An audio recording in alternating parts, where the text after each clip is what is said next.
This is a short presentation about the Jagged Globe expedition to Papua New Guinea, climbing the highest peak in the country, Mount Wilhelm, and the highest volcano in Australasia, Mount Giluwe, both just over 4,000 meters.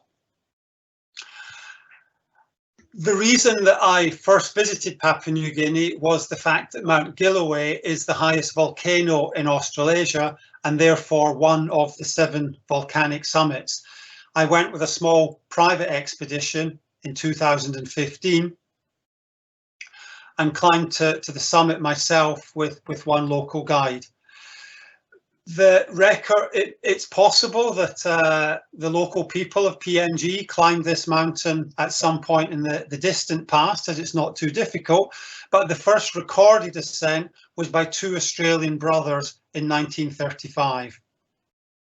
And as a result of my trip in 2015, the research and the contacts I made, I've since led 2 trips for Jagged Globe, one in 2016 and the one that these pictures are taken on in 2018. This is really a country which does not have much of a tourism business. The 2 main reasons people would visit Papua New Guinea are for the culture and the bird watching. Climbing and trekking is relatively new and there's not really that many facilities for tourists, but we've been able to link up with some of the local people who are setting up businesses to attract and look after tourists. And I suppose my feeling about this trip is, in addition to the hiking and climbing being pretty unusual, there's a chance to see a culture which is unique and rarely seen by outsiders. During the trip, we climbed 3 mountains.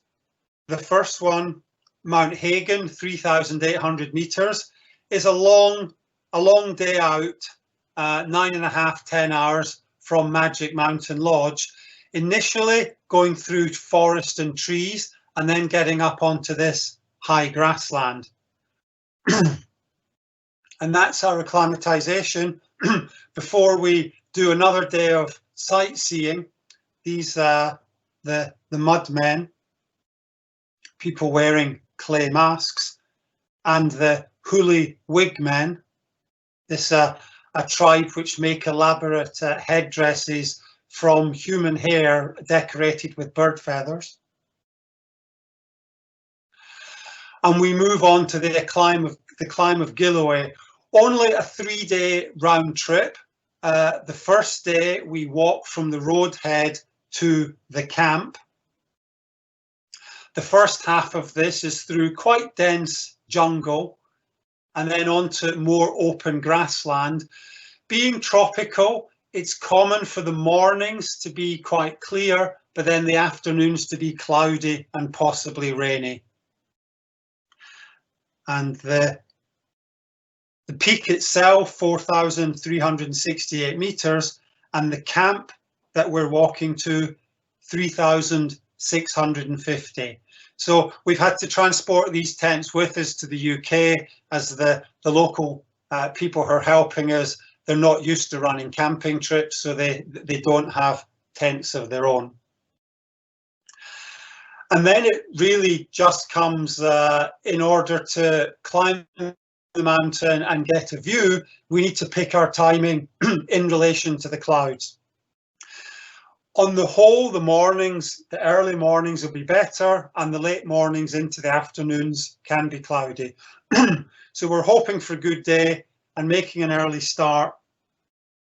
Not such a huge distance from the camp to the summit, so we don't need to start in the dark, but we are just always aware that the clouds could roll in as we make our way across this grassland. This not a popular mountain, may be climbed by 30 or 40 people a year, and so the trail is not that obvious. 1 or 2 of our local guides will have been before, and they're able to point it out. The final section involves some quite steep grassy tussocks, but as long as everybody has acclimatized and they don't mind the slippy grass too much, no reason why we shouldn't be able to get everybody to the top.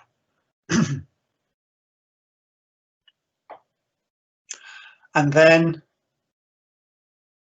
a reasonably long day drive from Mount Hagen town to the village at the bottom of Mount Wilhelm.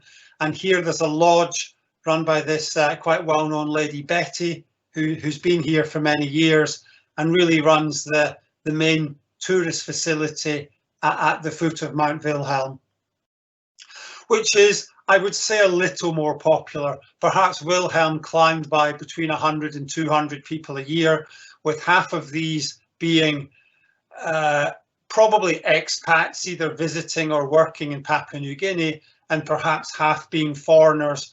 This being closer to Australia than anywhere else.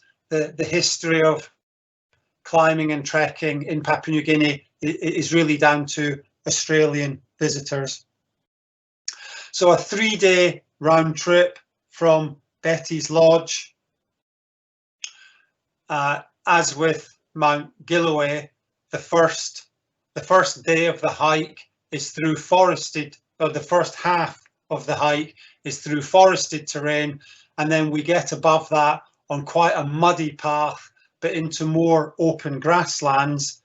And we don't need to camp on this mountain. There is one hut built by an Australian university research group in the 60s and now available for private hire to tourists at a height of just under 3,600 meters. It is a little run down, but there's enough space for the group in it, and it's dry. We take a local cook and some food up, and we're able to spend quite a comfortable afternoon here in the ANU hut with a view towards the summit, past 2 lakes, onto the top of Mount Wilhelm itself.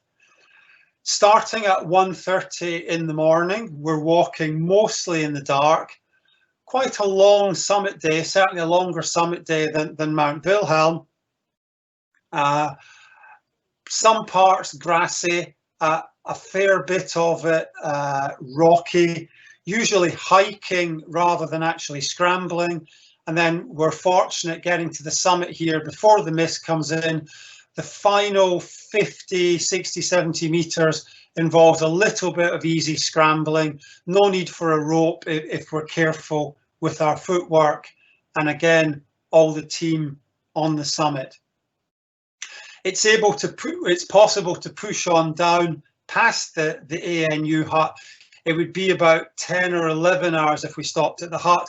But by pushing on back down to Betty's, we're able to get to a more comfortable place to spend the night, but it does turn it into a 14-hour day. So quite a long day in quite rough terrain, the track not used by that many people. And when I was there on the 2018 trip, the day that we finally left for home was National Independence Day, and the vehicles that came to collect us were decorated with the local flags. So possibly one of the most unusual trips in the Jagged Globe brochure. A mix of, I think the hiking is quite tough, just because the tracks aren't used that often and are a bit rough and muddy. Maybe not quite as muddy as the hike into Karsten's Pyramid, but in terms of the other aspects of the trip, in addition to the climbing, certainly one of the most unusual cultural destinations to visit in the world, and well beyond what could be called the regular tourist trail.